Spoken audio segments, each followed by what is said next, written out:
निवेश आरोग्य में भाग 19 हिंदी आहार के बारे में जानकारी। वैद्य दिलीप गाडगिल, पुणे। तो मैं बता रहा था कि फ्रीज का इस प्रकार का उपयोग ये सर्वथा निषिद्ध त्याज्य इस प्रकार का है। ज़्यादा से ज़्यादा हम क्या कर सकते हैं कि हर रोज़ सब्जी लाना पॉसिबल नहीं है, मुनासिब नहीं है। तो हफ्ते भर की सब्जी एक दिन में लाते हैं और वो टिके इसके लिए फ्रीज में रख देते हैं।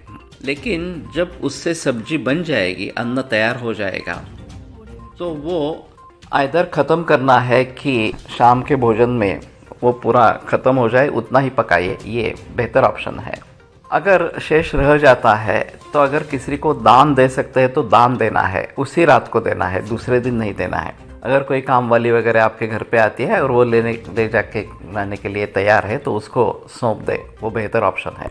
और ये भी नहीं होता है तो दूसरे दिन उसको फेंक देना है, ये उसका प्रयोग नहीं करना है। ज़्यादा से ज़्यादा हम क्या सोच सकते हैं कि अगर कंपोस्टिंग खत की आपके पास सुविधा है, खाद इस प्रकार का, तो उसमें डाल दे कि उससे कंपोस्ट खत बने, वो अपने टेरेस गार्डन वगैरह इस प्रकार में प्रयोग में ला सकते हैं। नहीं तो इससे मीथेन वायु भी बनता है, उसके एक यंत्र लगते हैं और फिर उसके जरिए हमें गैस की उपलब्धि हो जाती है जो हम जलाने के काम में प्रयोग में ला सकते हैं। और थोड़ा जो उसमें से स्लरी निकलेगी वो नैसर्गिक खेती के लिए या फिर ये ऑर्गेनिक खेती के लिए घर में प्रयोग कर सकते हैं। तो जिनके पास इस प्रकार की सुविधा है वो उस प्रकार से कुछ काम करने की कोशिश करे। लेकिन ये अगर सुविधा नहीं है तो बेहतर है कि वो खाना फेंक दे और इस प्रकार का प्रदूषित अन्न सेवन न करे।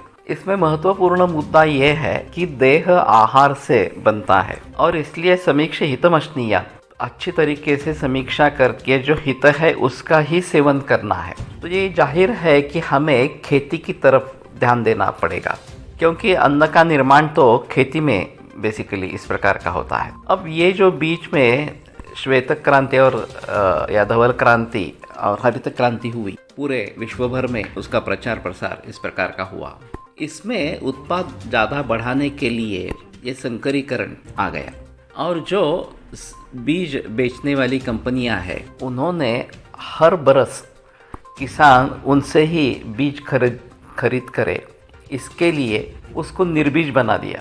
यानी कि आज इस बरस में कोई बीज लाया है और मैंने बोया है, उसमें से जो बीज निकलेगा वो निर्बीज होगा, वो बोने से कुछ नहीं होगा। आपको दूसरे बरस फिर से कंपनी से ही बीज लाना पड़ेगा। तो इस तरीके से जिसकी पुनरुत्पादन क्षमता मारी गई है, इस प्रकार का अन्न खाकर हमारे पुनरुत्पादन पे क्या परिणाम होगा ये किसी ने सोचा ही नहीं है। अब बड़ी समस्या यह है कि शुक्राणुओं की संख्या घटती जा रही है और एक अनुमान ऐसा है ऐसा ही सिलसिला चलता रहेगा तो 2050 में शुक्राणु हमें बैंक से लेने पड़ेंगे और केवल IVF द्वारा ही संतति होगी। नैसर्गिक रीति से जो अभी पुनरुत्पाद हो रहा है मनुष्यों का या प्राणियों का, वो नहीं होगा। तो ये वस्तुस्थिति हो सकती है, अगर ऐसा ही सिलसिला चलता रहे तो ये वस्तुस्थिति हो सकती है। तो जो नैसर्गिक है उसको मारना इस प्रकार से केवल पैसा कमाने हेतु इस प्रकार से ये सही नहीं है। इसलिए हमें चाहिए कि मूल रूप में जाकर विचार करें और उसके परिणाम क्या होने वाले हैं आगे वाले पीढ़ी में ये ज़रूर सोचना है।